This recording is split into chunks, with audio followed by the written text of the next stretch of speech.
yang saya lihat sampai detik ini masih banyak orang yang memang belum siap dengan kondisi itu. Nah, sebenarnya COVID-19 ini apa benar memuluskan era tersebut? Sebenarnya di bawah alam sadar kita itu sudah memasuki era evolusi industri 4.0 itu. Hanya saja dengan adanya COVID-19 ini, kita semakin yakin bahwa metode ini memang cara yang benar untuk saat ini. Ternyata dengan kondisinya adanya dengan COVID-19 ini, ternyata metode 4.0 itu sangat kepake dan itu adalah win-win solution. Nah, nanti mungkin teman-teman akan ingin tahu kok bisa sih itu win-win solution, sedangkan sekarang banyak sekali gerutu dari masyarakat, salah satunya adalah di bidang pendidikan. Karena saya kepala sekolah, saya tahu persis pendidikan itu yang sekarang menjadi sorotan utama. Banyak orang tua murid yang cukup protes dengan adanya belajar online gitu. Tapi kalau teman-teman juga paham, sebenarnya belajar online itu sebenarnya bisa efektif, bisa juga maksimal asal ngerti metodenya, kan begitu ya. Jadi di sekolah yang sekarang saya menjabat kepala sekolah ini, sebelum adanya COVID-19, kami sudah memakai metode online. Hanya mereka itu tatap muka hanya untuk khusus praktek saja. Selebihnya mereka itu untuk mapel yang lainnya, mereka itu via online. Dan alhamdulillah KKM-nya semua selalu sesuai dan materinya anak bisa terima dengan benar. Nah, itu memang metodenya yang memang harus kita ajarkan kepada guru-guru. Makanya guru-guru itu sekarang penting usianya muda gitu. Kecuali, tapi saya nggak bilang usia tua tidak boleh jadi guru ya, boleh, hanya saja mungkin harus beradaptasi lagi dengan sistem pendidikan yang ada gitu. Jadi guru-guru sekarang sih saya rasa banyak yang komplain, yang mungkin masih bingung dengan metode yang harus dibuat sekarang tuh seperti apa sih, dan mereka biasanya metode ceramah. Ini loh nak, begini. Nah, itu bagus sih, hanya saja anak-anak sekarang itu bisa diserap pelajarannya kalau dikasih contoh. Itu sih. Oke, kita next. Oke, COVID-19 virus yang mematikan dengan penyebaran yang sangat cepat telah mematikan sendi-sendi perekonomian di Cina, Italia, Korea, Iran, dan sekarang di seluruh dunia. Sendi-sendi perekonomian itu mengalami lockdown perindustrian. Jadi sebenarnya semua negara di seluruh dunia itu memang perekonomiannya sedang terganggu. Akan tetapi kalau dibicarakan lumpuh total, saya kurang setuju, karena sebenarnya orang itu hanya bisa menemukan nggak peluangnya di sekitar untuk di masa pandemi ini kita mau ngapain sih gitu. Kita harus ngapain untuk bertahan hidup. Nah itu, jadi peluang inilah yang sebenarnya kita masih belum paham gitu ya. Oke, lanjut.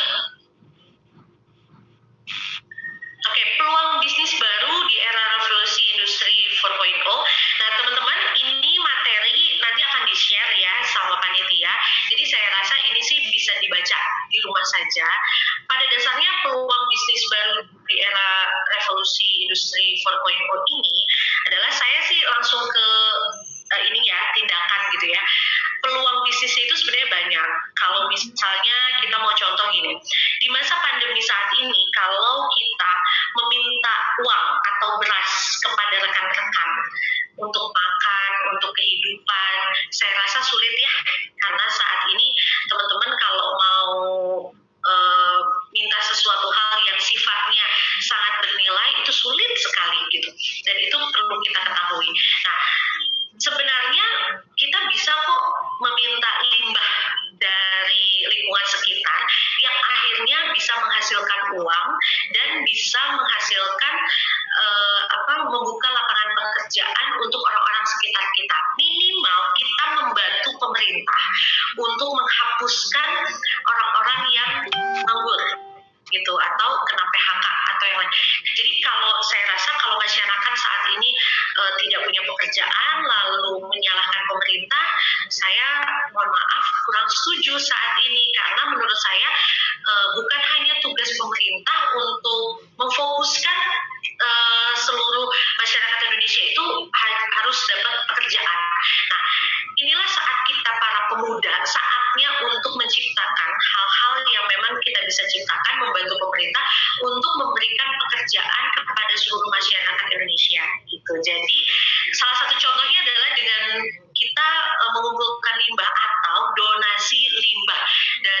seluruh masyarakat Indonesia. Contohnya, teman-teman bisa tuh kumpulin misalnya kumpulin minyak jelantah. Minyak jelantah dari setiap warga. Saya rasa semua warga pun akan berkenan untuk memberikan limbah tersebut daripada limbah tersebut itu dibuang ke tanah lalu ditanam. Nah, akhirnya tidak menjadikan bumi kita sehat begitu ya. Oke, dilanjut dulu Mbak. Oke, dilanjut dulu di next. Oke, nah ini juga masih teori ya. Pada dasarnya semua program-program yang pemuda punya itu sebenarnya bisa berhasil. Hanya saja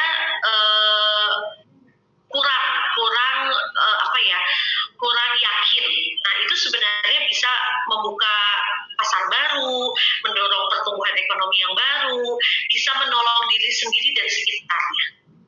Oke, di next. Ya, ini mungkin nanti buat dibaca aja ya teman-teman. Di next. Oke, lalu bagaimana cara menghadapi perubahan era 4.0 dengan tetap membuka mata hati untuk menciptakan peluang usaha baru di tengah pandemi? Oke teman-teman, saya rasa ini kalau untuk teorinya cukup sini aja ya. Kita langsung, saya akan sedikit share aja tentang pengalaman pribadi dan apa yang sudah saya jalani dan mungkin sama teman-teman bisa ditiru. Selama pandemi ini yang saya lakukan adalah saya memproduksi hand sanitizer. Itu dari bahan-bahan yang memang bahan-bahan ini mudah sekali didapatkan oleh teman-teman di lingkungan sekitar. Terus yang saya lakukan juga meminta donasi untuk minyak jelantah.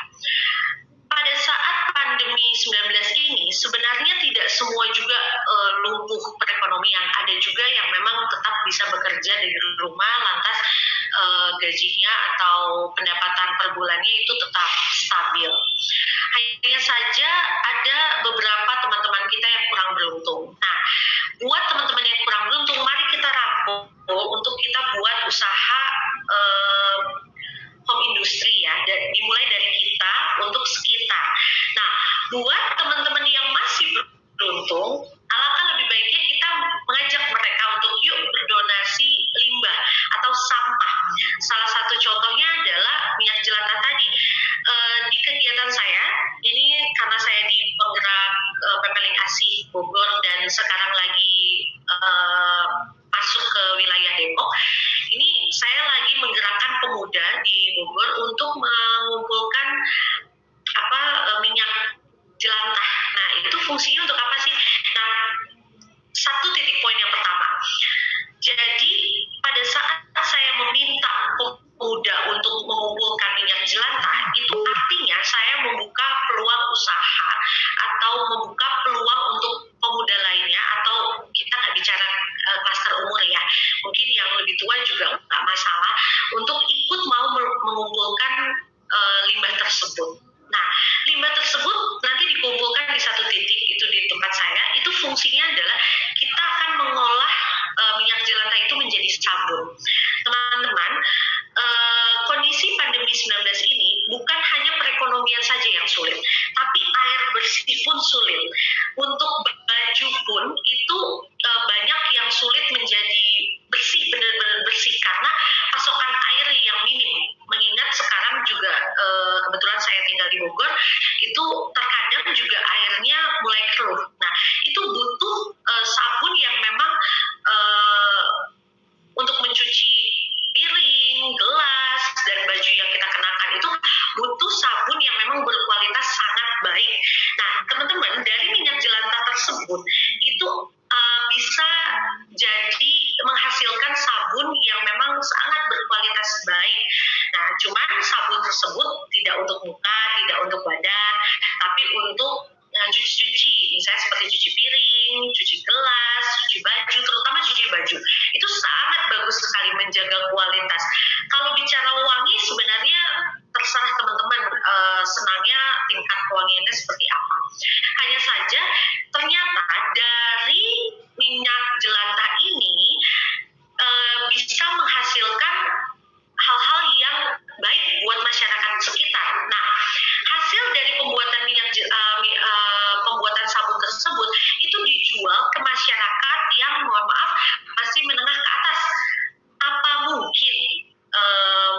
misalnya apa mungkin nih kita masih ada yang mau nih untuk orang-orang menengah ke atas membeli sabun tersebut gitu. Kenyataannya jika kita memang bicara bahwa sabun ini kita buat dari ini dengan metode seperti ini, kita jelaskan, itu banyak kok. Sampai detik ini juga masih banyak pangsa pasarnya. Artinya jangan pesimis. Kita harus yakin, kita lakukan, kita yakin supaya gerak kita juga tidak terbatas gitu ya. Nah terus setidaknya pertama tadi sudah membuka peluang usaha untuk teman-teman di sekitar kita untuk mengumpulkan minyak jelantah. Nanti kita beli misalnya 1 liternya jadi berapa, atau kalau di saya biasanya bayarnya jerigen. 1 jerigen itu kita nilaikan 50. Jerigennya nggak terlalu besar ya, 50.000. Nah nanti dari 50.000 itu bisa menghasilkan ratusan sabun. Nah sabun itu bisa dijual.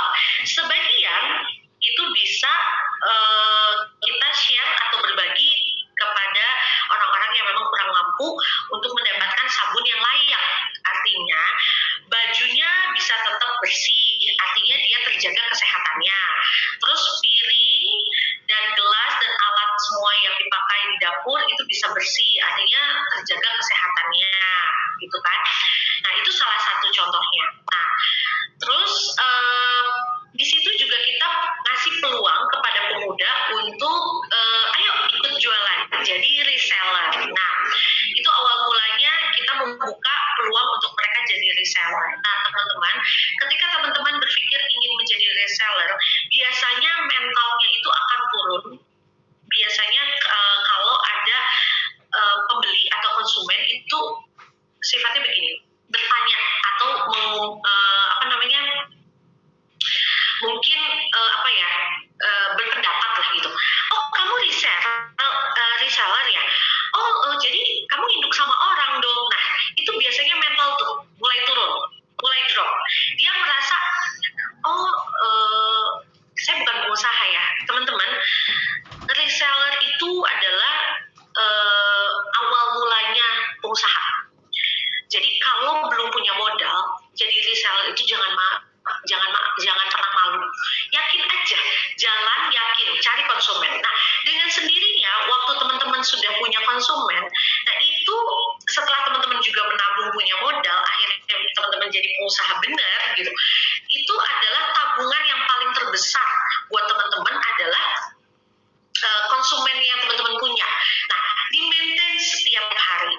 Dan penyakitnya para reseller itu akhirnya para konsumennya kabur adalah musiman. Seperti tadi pemateri yang pertama, bahwa kita itu kadang ada masa udahlah bosen, males deh, atau udahlah nggak ada yang beli gitu. Nah, teman-teman percaya atau tidak, biasanya kalau orang-orang lihat postingan kita, sehari ini oke, mereka belum butuh. Besok mereka lihat lagi. Besoknya lagi mereka lihat lagi. Nah setelah itu mereka akan ingat, oh si A, dia jualan ini. Ketika teman-teman sudah tidak posting, image-nya teman-teman sebagai pengusaha atau pedagang atau apapun itu akan terbangun. Image-nya itu akan terbangun. Akhirnya semua orang akan ingat baik-baik bahwa oh si A adalah penjual gitu. Jadi kalau saya mau tanya sesuatu, mungkin saya bisa dapat barangnya dari orang tersebut. Nah, hal itu yang harus teman-teman ingat bahwa penjual itu apalagi online, kecuali kita punya warung ya, dan itu paling pembelinya sekitar. Tapi kalau kita memang mau masuk ke ranahnya era 4.0 tadi, kita memang harus siap dengan metode itu tadi gitu loh. Yang sehari orang belum tentu kita posting langsung banyak yang beli gitu. Tapi ketika hari ini posting, mungkin minggu depan dia baru beli karena dia ingat, oh iya si A posting untuk ini, berarti dia pasti jualan. Nah itu akhirnya terbangun image itu. Nah itulah yang susah dan itu modal utamanya teman-teman. Ingat teman-teman, ketika teman-teman satu kali posting itu tidak mudah orang langsung mengingat. Jadi 10 kali posting pun belum tentu orang ingat. Terus sampai kapan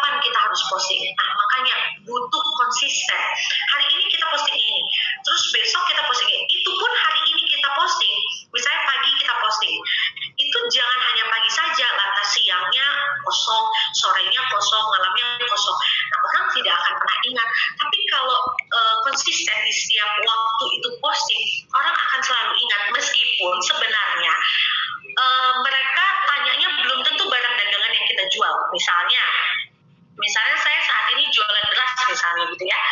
Terus akhirnya karena dia sering melihat saya posting barang-barang yang lain juga, tidak menutup kemungkinan dia akan tanya, hari ini Dwi ada jualan tas nggak gitu. Nah, yang tadinya saya tidak terfikirkan untuk jualan tas karena saya tahu peluangnya itu ada, nah itu baik juga gitu. Nah, tidak menutup kemungkinan juga teman-teman pasti punya hobi. Nah, hobi itu juga bisa menunjang bisnis teman-teman. Contohnya, hobi saya adalah traveling. Sebenarnya saya senang main motor ya, tepatnya mungkin main motor ya. Saya senang main motor. Akhirnya pergaulannya adalah di dunia bikers. Nah, saya tahu itu hobi saya. Saya hobi banget yang namanya ngoprek-ngoprek mesin, main di jalan, kita pergi ke sana ke sini, melihat wisata-wisata dengan berkendara motor. Nah, itu dengan sendirinya akhirnya peluang bisnis terbuka. Oh, saya bergaulnya dengan dunia bikers. Teman-teman tidak menutup kemungkinan butuh aksesoris motor.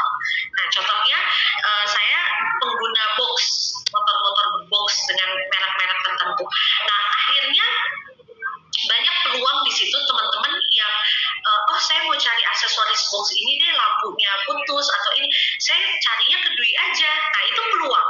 Akhirnya saya manfaatkan peluang tersebut. Makanya peluang itu sebenarnya muncul bukan dari kita cari, tapi peluang itu sebenarnya muncul di depan mata kita, cuman kita mau nggak untuk mengembangkan dan mau nggak kita untuk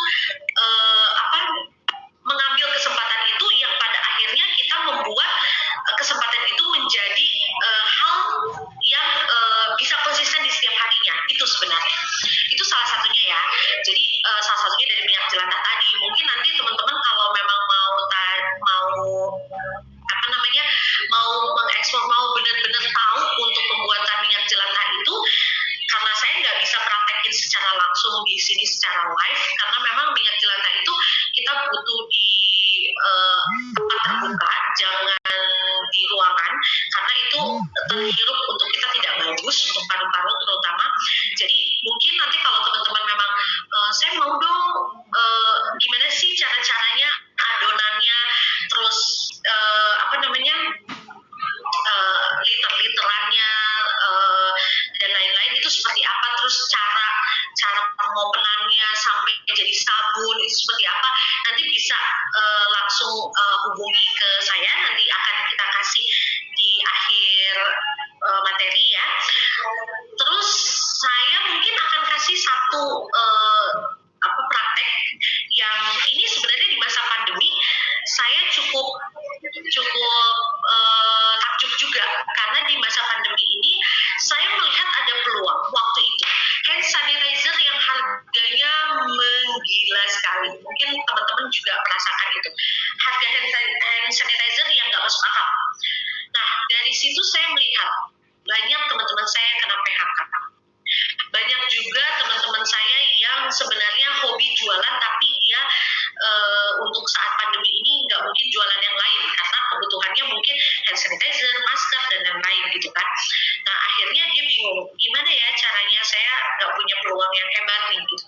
Akhirnya saya coba praktek dengan tim kita di Pepeling Asi Bogor.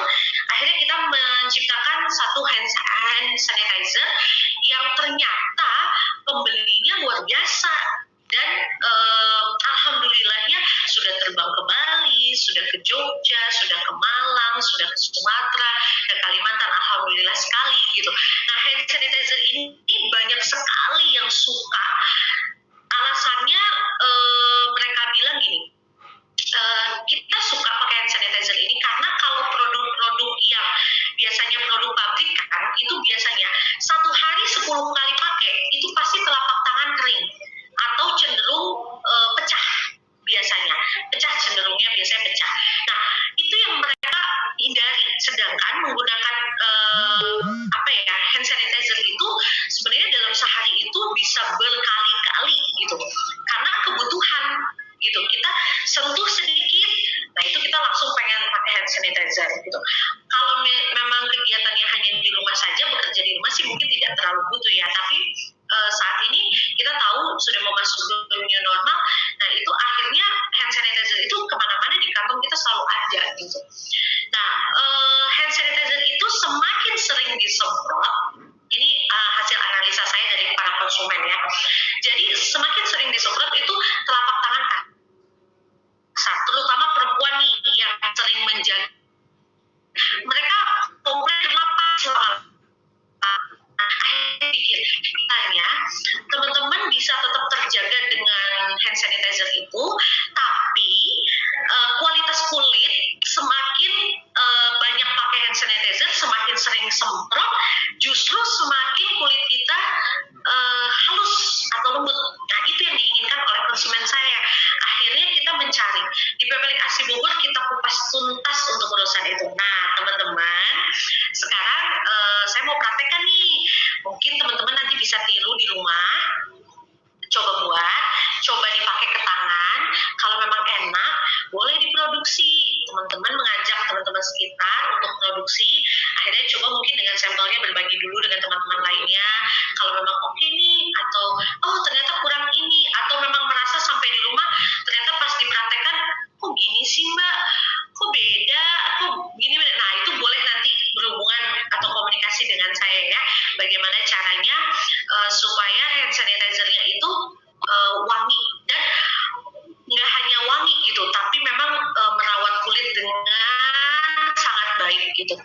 Nah, terutama wangi sih, kalau perempuan juga wangi butuh sekali ya, karena memang biasanya hand sanitizer produksi pabrikan itu menyengat sekali, yang akhirnya bikin orang agak pusing gitu.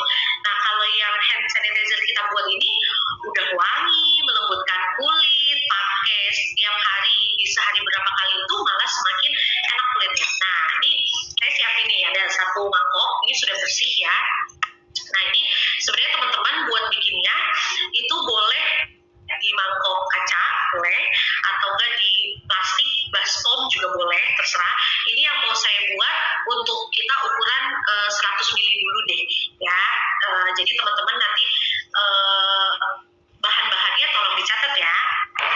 Oke, yang pertama bahannya itu adalah ini lidah buaya.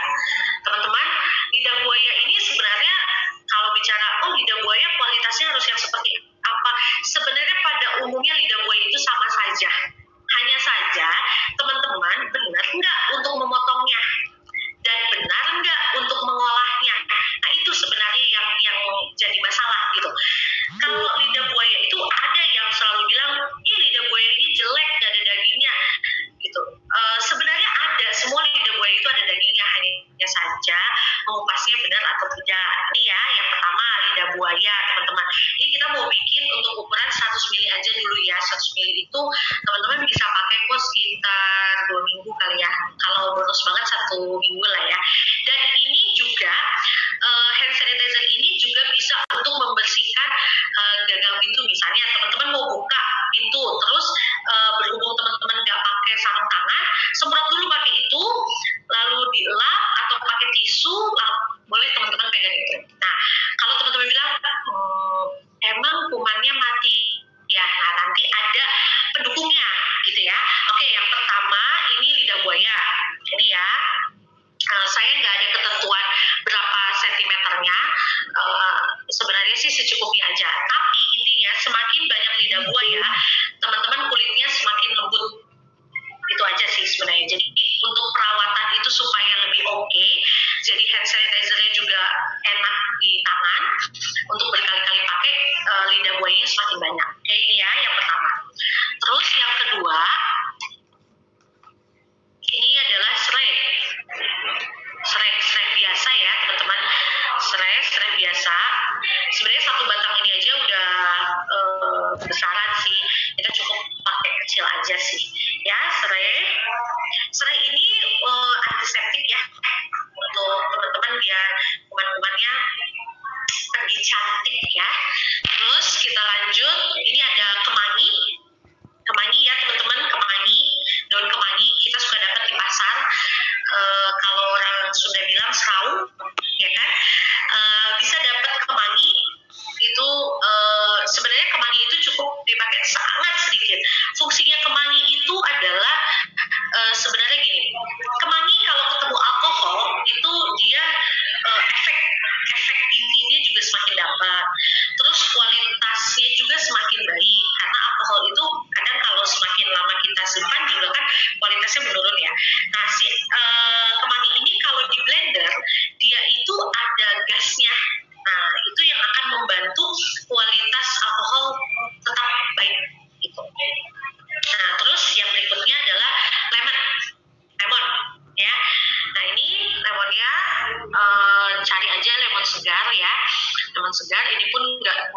pakai semua, ini sebenarnya bisa menghasilkan sampai 2 liter kali ya, sekitar 2 liter lah kalau satu jeruk begini ya, satu buah begini.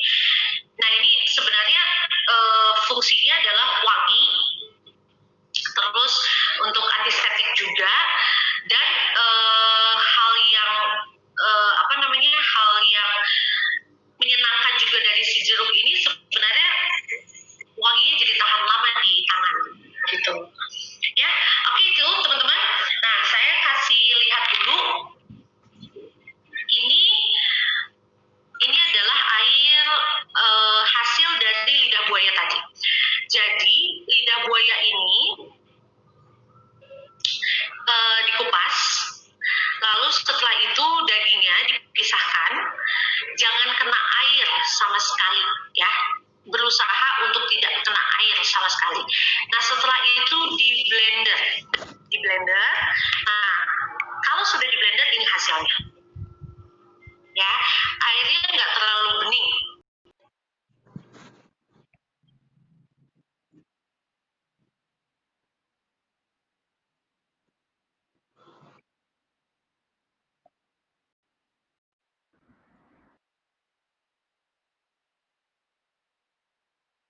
Sudah dia pasti otomatis hancur cair begitu. Hancur cair. Kalaupun ada disaring ya. Seratnya, kalaupun mau disaring boleh. Kalau mau disaring boleh. Tapi kalau memang mau ada seratnya, bulir-bulirnya itu nggak masalah juga. Oke. Bagus juga sih sebenarnya hand sanitizer kalau ada bulir-bulirnya. Oke. Nah, saya lanjut, ini air lemonnya. Jadi diperas seperti biasa aja sih, diperas seperti biasa. Dan kalau memang mau disaring, silahkan. Kalau memang mau disaring, ya seperti tadi kita bilang ya, bahwa ada bulir-bulirnya tuh sebenarnya nggak apa-apa. Cuman kadang kan orang ada gitu kali ya. Jadi kalau memang mau bening banget ya disaring gitu. Terus kemanginya ini kita blender dulu, terus kita saring. Nah kalau kemangi ini wajib ya, karena dia kalau nggak disaring kita jadi bisa bikin kayak cincau ya. Nah ini harus di blender terus disaring. Nah air. Jadi pada saat kemangi ini di blender, masukkan air tapi jangan terlalu banyak, karena pada dasarnya pada saat dia di blender airnya sedikit, itu dia akan menghasilkan air yang banyak pada dasarnya gitu. Jadi meskipun airnya sedikit, ya pasti hasilnya akan banyak. Nah sebenarnya ini juga bisa jadi pewarna sih fungsinya untuk di hand sanitizer, agak cantik lah.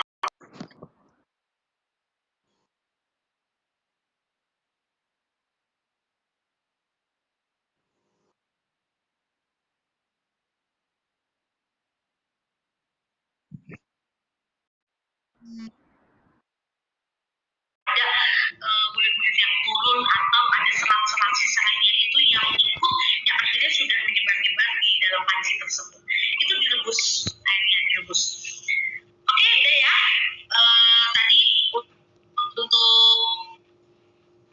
kebutuhannya sudah semua ya udah saya sebutkan. Nah ditambah air putih atau air mineral, airnya itu harus matang. Ini saya lepas logonya ya, biar nggak disangka iklan ya, nanti saya jebukin orang.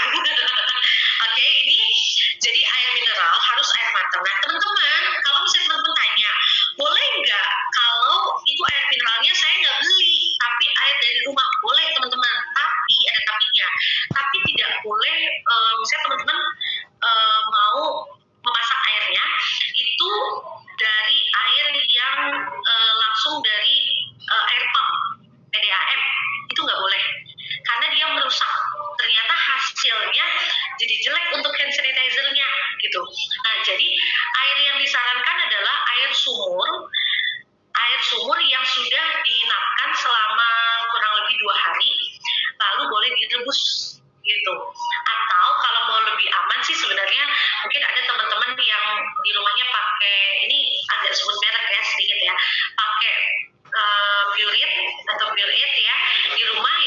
dari airnya dulu, dari air sumur masuk ke pure, terus baru dipanaskan atau dimasak gitu. Nah boleh. Nah tapi air yang digunakan itu nantinya bukan air masih panas, tapi harus sudah benar-benar dingin. Tapi ingat ya teman-teman, nggak boleh dimasukin ke kulkas karena dia nanti molekulnya berubah ya. Jadi harus tetap setelah dia dimasak, nah biarkan dia dingin dengan caranya, tapi tidak perlu dimasukkan ke kulkas. Pastikan dia benar-benar sudah tidak ada anget-angetnya meskipun suap-suap ya. Terus yang terakhir ini adalah alkohol. Ini saya pakai botol kemasan karena alkohol di rumah saya itu kemasannya pakai drum-drum gitu ya, nggak mungkin saya tunjukin drumnya. Jadi ini alkohol. Nah alkoholnya ini bukan 70% tapi 90%. Nah kalau teman-teman tanya kok 90%, nanti tangan kita kebakar. Teman-teman, pada saat alkohol ini dicampurkan dengan air, dicampurkan dengan yang tadi ini semua kemangi, lidah buaya, jeruk, dengan sereh, gitu kan? Semua itu otomatis kadar alkoholnya akan turun. Nah, teman-teman, kalau dari awal pembuatan teman-teman itu langsung pakai yang 70%, otomatis ketika teman-teman pakai hand sanitizer itu berarti kualitasnya di bawah 70%. Nah, tapi kalau misalnya teman-teman buatnya 90% dicampur dengan air mineral dan kawan-kawannya tadi, itu artinya level pada saat sudah jadinya hand sanitizer itu kualitasnya tetap ada di atas standar. Mungkin teman-teman pernah terima teorinya untuk COVID-19 ya. Jadi hand sanitizer yang disarankan itu memang minimal 70%. Ingat ya teman-teman, hasilnya itu 70% minimal. Berarti artinya kalau di atas 70% bagus, bisa mematikan kuman atau bisa menjaga tangan kita ini untuk tidak mudah kena kuman-kuman atau virus-virus yang ada di sekitar. Oke teman-teman, sekarang saya mau praktekkan untuk kita pembuatannya ya, kita campur-campur nih ya. Oke teman-teman, tadi saya bilang kan kita mau buatnya kurang lebih 100 ml ya, untuk 100 ml dulu. Nah, untuk alkoholnya ini yang terakhir ya teman-teman mencampurkannya, karena alkohol itu kan menguap. Dia menguap, jadi dia harus terakhir. Yang pertama itu adalah air mineralnya dulu. Mungkin kalau teman-teman lagi ada di rumah, mungkin yang ada bahannya boleh juga mau ikutan. Ini masih segel ya, saya udah kayak promosi ya, masih segel. Saya buka, ini saya tuangkan ya. Cukup sedikit aja karena target kita untuk 100 ml saja. Ini kameranya saya turunkan sedikit ya. Ini air mineralnya sudah saya tuangkan. Terus setelah itu saya campurkan ini lemonnya. Ini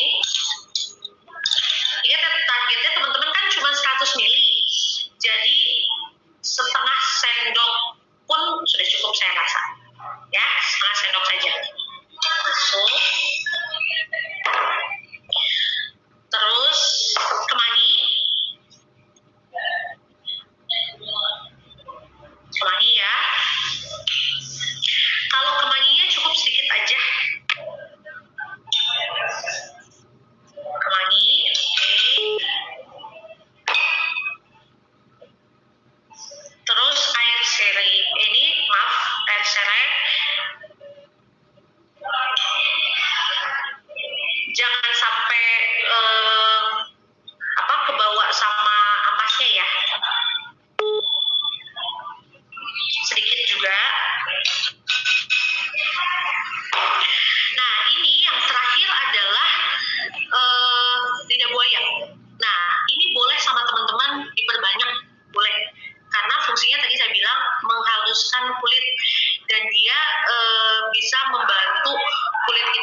dehidrasi karena kena alkohol yang 90% tadi.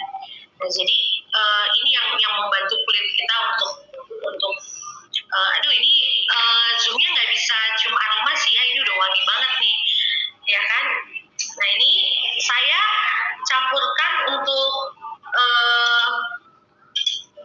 lidah buayanya 2 sendok karena saya mau sangat adem ya. Ini terus kita aduk.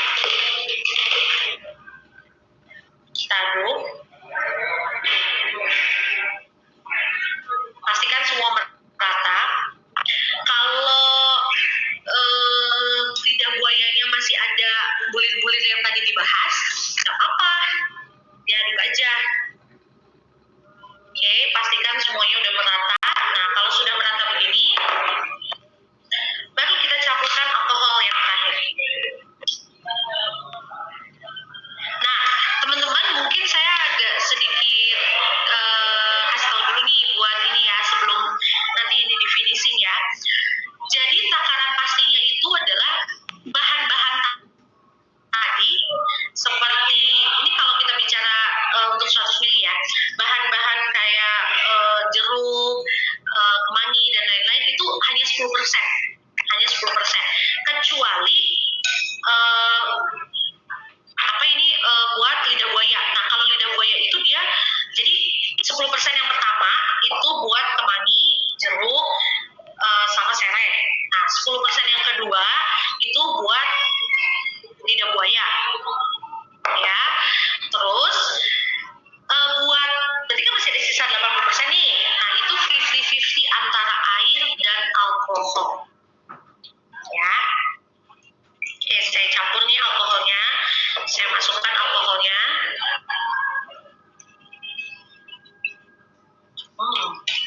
Dingin dan wangi.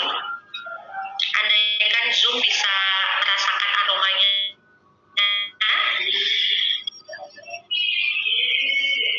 Ini teman-teman, warnanya kayak minuman pulpy orange, cuman versi agak muda.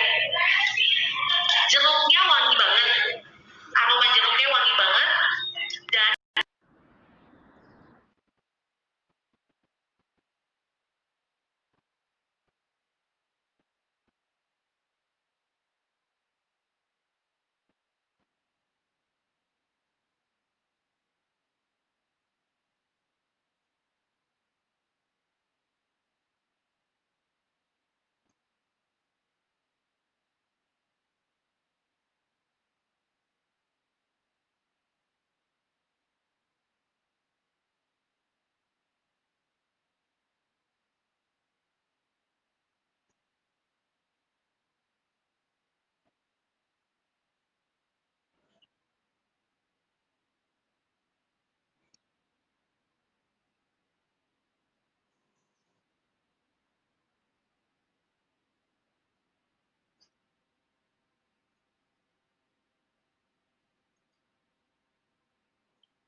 itu masih kena lah 15.000 ya. Teman-teman kalau bikin sendiri, teman-teman bisa kasih harga 12.500 masih oke kok gitu. Dan modal produksinya kurang dari setengah. Nah, hitung sendiri ya teman-teman ya, berapa tuh matematikanya ya. Pokoknya dihitung sendiri karena nggak bisa saya pastikan tepat angkanya sekian, tapi yang jelas bisa kurang dari setengah sebenarnya harga produksinya gitu ya. Kan kalau botol juga waktu botol itu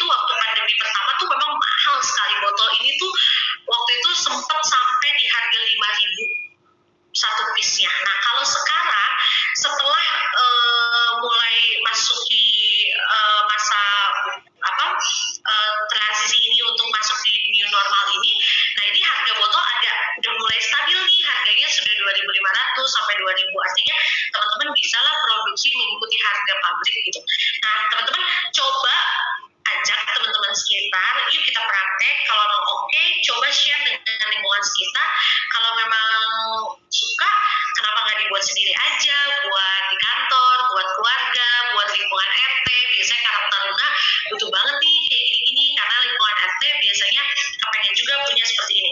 Nah sekali lagi teman-teman saya akan menggiurkan teman-teman pokoknya ini tuh wangi banget. Gitu. Oke ya. Udah kebayang deh wanginya ya. Gitu. Jadi ini pokoknya kayak es jeruk kali ya, es jeruk peras. Nah, warnanya mirip es jeruk peras, aromanya juga mirip es jeruk peras. Jadi ya kurang lebih tapi ada serainya, ada kemanginya, ada lidah buayanya, pokoknya wah enak banget deh wanginya segar. Dipakai siang hari setelah teman-teman break, terus mau lanjut aktivitas, pakai dulu hand sanitizer-nya, cium dulu aromanya jadi segar dan membangkitkan semangat kembali. Gitu. Oh. Keren. Oke ya.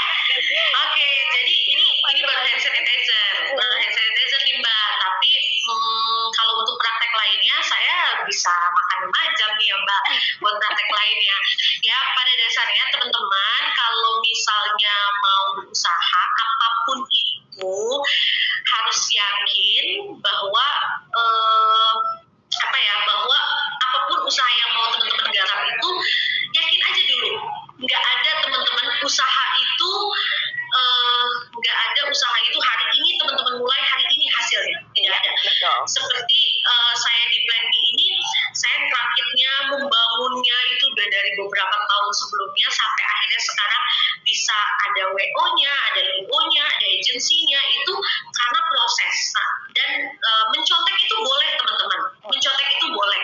Hanya saja mencontek yang sehat artinya kalau misalnya ada teman yang usaha terus bisa nih jadi motivasi saya itu boleh. Nah nanti teman-teman tinggal kembangkan.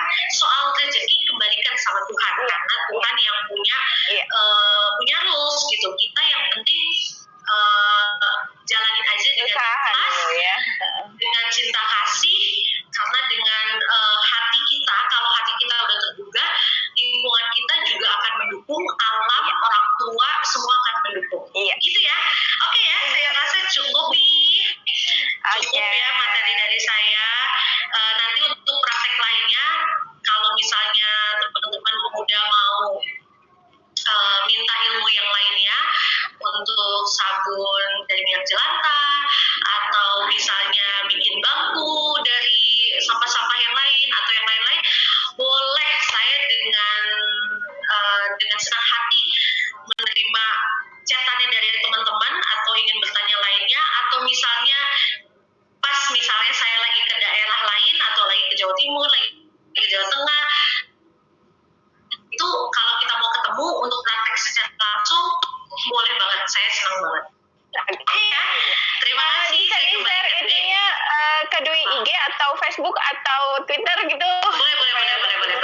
Boleh kalau Instagram sih saya saat ini memang Instagram tuh belum pernah upload yang tentang kegiatan ya. Saat ini memang masih upload tentang hal pribadi. Rencananya sih saya mau buat IG khusus untuk kegiatan-kegiatan saja ya. Cuman untuk saat ini kalau memang pengen Instagram pribadinya boleh bisa follow saya di dwi.wiki, cari aja, atau boleh WA saya langsung, nanti saya kasih Instagramnya, di chat aja. Nomor saya 08 silakan dicatat. 9, saya ulangi, 08 999552408 dengan Dwi. Oke ya. Terima kasih Kak Dwi. Sama-sama. Ini ngebayangin siang-siang nih sudah mendekati jam makan siang, terus udah mulai ngantuk-ngantuk, terus nyium aroma serai sama lemon tuh sama kemangi ya. Betul.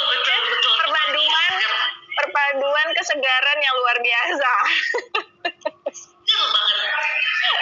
Ya, ini cerita sedikit benar-benar yang tadi Kak Dwi bilang. kalau pakai hand sanitizer sering-sering tuh saya nih semenjak pandemi telapak tangan tuh alergi karena sedikit-sedikit alkohol kan dan sering keluar pegang apa ternyata itu permasalahannya. Mungkin karena hand sanitizer yang saya pakai nggak ada aloe veranya, nggak ada vitamin E-nya dan jadi 100% kebanyakan alkohol dan pewangi kimia kayaknya ya. Saya benar deh harus bikin, kebetulan di rumah ada pohon lidah buaya, ada lemon, ada serai juga ready di kulkas, jadi gampang eksekusi langsung. Oke, siap. Terima kasih Kak Dwi untuk materi kerennya, banget. Kita masuk ke sesi pertanyaan. Mungkin Mbak Alia juga bisa bergabung untuk kita diskusi di sesi pertanyaan. Ini ada Hendra Eka Saputra dari Riau. Dia bertanya, apa yang dilakukan oleh entrepreneur saat pandemik agar tidak menjadi polemik? Nah, itu mungkin bisa dari Mbak Alia dulu, terus nanti Mbak Dwi bisa jawab juga. Oke, nanti Mbak Dwi bantu jawab juga ya. Jadi di era pandemi ini aku malah melihat teman-teman aku sendiri ya itu malah banyak yang mendadak jadi entrepreneur gitu, karena kan kegiatan banyak yang dirumahkan, sekolah, kuliah, kerja apa segala macam. Jadi lebih banyak waktu luang, jadi lebih banyak waktu untuk belajar hal-hal baru ya, seperti masak lah, bikin masker, apa ini itu. Jadi lebih banyak waktu untuk belajar hal baru, lebih banyak waktu di rumah, banyak waktu renggang. Hasilnya jadi pada jualannya lewat apa? Lewat Instagram, lewat Tokopedia, lewat Shopee dan lain sebagainya. Jadi justru di era pandemi ini jangan kamu jadi alasan untuk malah down, tetapi mungkin bisa melihat peluang-peluang di tempat lain gitu. Teman-teman saya yang punya restoran pun juga banyak yang kesulitan karena kan restoran ditutup. Tetapi di situ di mana mereka bisa push ke delivery mereka. Jadi makanan yang siap saji untuk delivery gitu. Jadi kamu harus melihat peluang-peluang. Jangan jadikan pandemi ini alasan untuk stres dan rebahan dan hanya bisa menunggu doang gitu. Saya sedih dan stres itu wajar ya, itu emosi manusia, tapi jangan kamu saking stres dan saking sedihnya dan saking galaunya sampai pada akhirnya nggak berkarya dan nggak produktif gitu ya. Memang ada waktunya untuk istirahat, ada waktunya untuk main, ada waktunya untuk bekerja. Jadi belajar untuk time management dan setiap kali kamu jatuh kamu bisa memotivasikan diri untuk bangun lagi. Tadi seperti yang Mbak Dwi juga sudah sempat singgung tadi. Jadi di era pandemi ini kamu harus bisa melihat peluang seperti yang saya sudah jelaskan juga. Kamu harus bisa melihat kira-kira kebutuhan orang-orang sekitar kamu tuh apa, di mana kamu bisa membantu dengan kebutuhan itu. Dan juga banyak industri yang sekarang jatuh nih, tetapi juga banyak industri yang naik. Seperti yang tadi saya bilang, industri kayak restoran, travel, hotel, pesawat, dan lain sebagainya itu pada jatuh karena kita harus di rumah. Tapi banyak industri yang naik seperti skincare, home workout, home delivery, semua yang serba bikinan rumah itu lagi naik. Jadi justru kamu mungkin harus shift bisnis kamu sekarang ke hal-hal yang sifatnya lebih kebutuhan pokok lah intinya gitu. Karena zaman sekarang mungkin karena orang penghasilannya berkurang, jadi nggak daya belinya nggak sekuat dulu gitu. Jadi mungkin bisnis kamu juga harus shift gitu. Jadi dari aku sih seperti itu. Oke, terima kasih Mbak Alia. Mungkin ada tambahan dari Kak Dwi. Pada dasarnya sih begini ya Mbak, kalau misalnya teman-teman lagi down nih mentalnya, coba ingat lagi apa sih pencapaian tertinggi yang mau dicapai, atau motivasi apa yang paling tertinggi dalam hidupmu. Misalnya orang tua, saya pencapaiannya harus target sampai di sini karena orang tua saya menginginkan ini misalnya. Nah itu yang selalu kita pegang teguh. Jadi ketika mental kita down, kita ingat lagi, oh kita belum sampai situ loh gitu. Jadi yang saya rasakan dari 2005 itu main di dunia WO itu jatuh bangunnya itu kerasa sekali gitu. Tapi saya harus ingat gitu, pencapaian tertinggi saya tuh apa?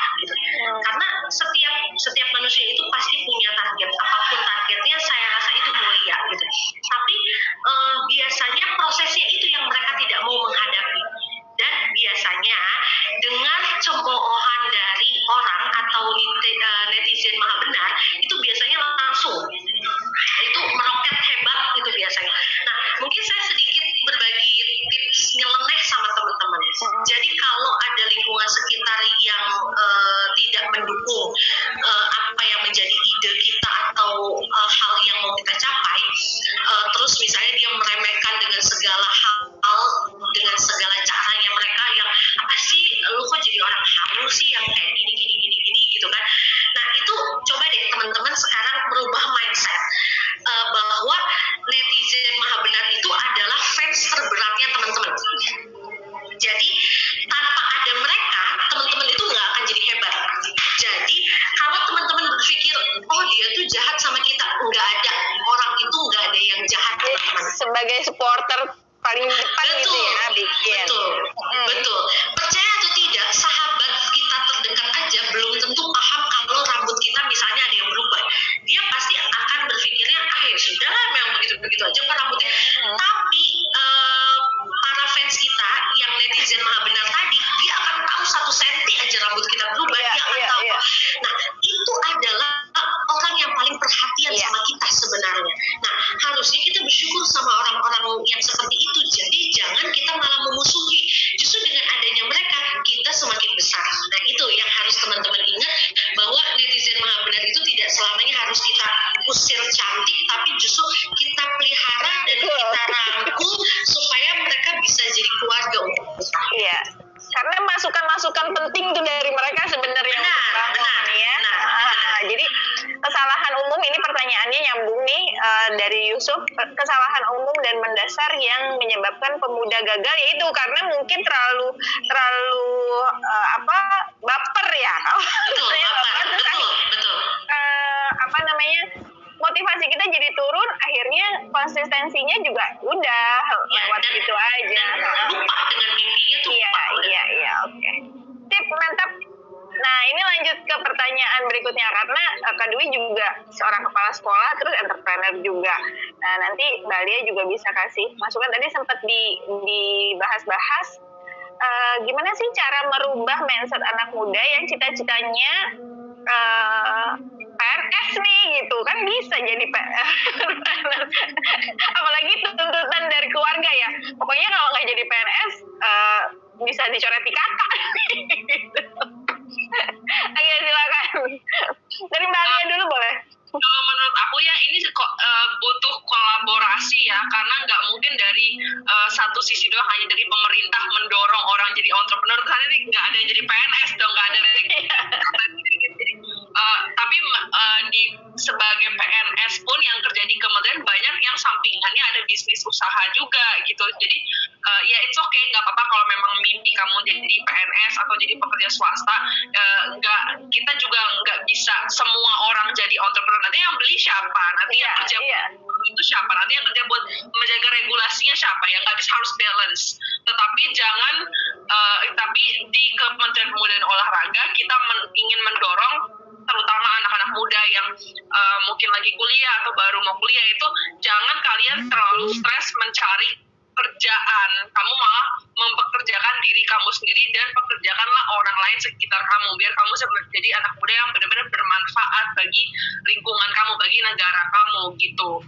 Jadi kalau menurut aku cara mengubah mindsetnya itu membutuhkan effort, bukan saja dari pemerintah tapi dari swasta dan dari instansi dari lintas sektor untuk mengubah mindset anak-anak bahwa menjadi entrepreneur itu bisa menjadi karir utama, bukan selalu menjadi side job atau menjadi backup kalau misalnya udah daftar ke 10 perusahaan dan gak ada yang menerima kita. Ini bisa menjadi karir utama dengan kita lebih mendorong, lebih meng-highlight sukses story si entrepreneur muda ini, si Nadiem Makarim yang sudah sukses ini kan. Nadiem Makarim hanya satu contoh yang mungkin tidak paling top, tetapi di bawahnya dia banyak contoh-contoh lain yang mungkin belum sangat top dia, tetapi juga sudah sukses di bidangnya masing-masing gitu kan. Nah, disitulah dimana membutuhkan effort kolaborasi dari lintas sektor untuk terus menaikkan nama-nama entrepreneur muda ini untuk gimana ya, bisa dibilang menjual lifestyle dan sukses dan failures, sukses dan kegagalannya si entrepreneur bisa dimentor sama mereka dan dibantu untuk sesama jadi entrepreneur. Tuh. Silakan Kak Dwi, ada tambahan? Mindset itu biasanya gini ya Mbak, ini kalau saya ya berpikir gini, mindset itu sebenarnya ada juga yang terbentuk karena lingkungan, karena dia melihat teman, tapi kebanyakan pemuda itu rata-rata mindset itu terbentuk karena melihat orang tua. Nah biasanya kalau PNS ini biasanya ya, kalau orang tuanya PNS pasti berharap anaknya PNS lagi gitu biasanya gitu. Nah kayak tapi kan pola pikir orang tua nggak bisa kita dikte ya. Orang tua itu kan juga benar gitu, artinya kan nggak mau melihat anaknya juga sengsara ya. Tapi kan di masa sekarang itu pemuda itu punya hak untuk memang dia bisa mengeksplor apa yang menjadi pemikirannya dia, itu benar kok, bisa kok terwujud gitu. Contohnya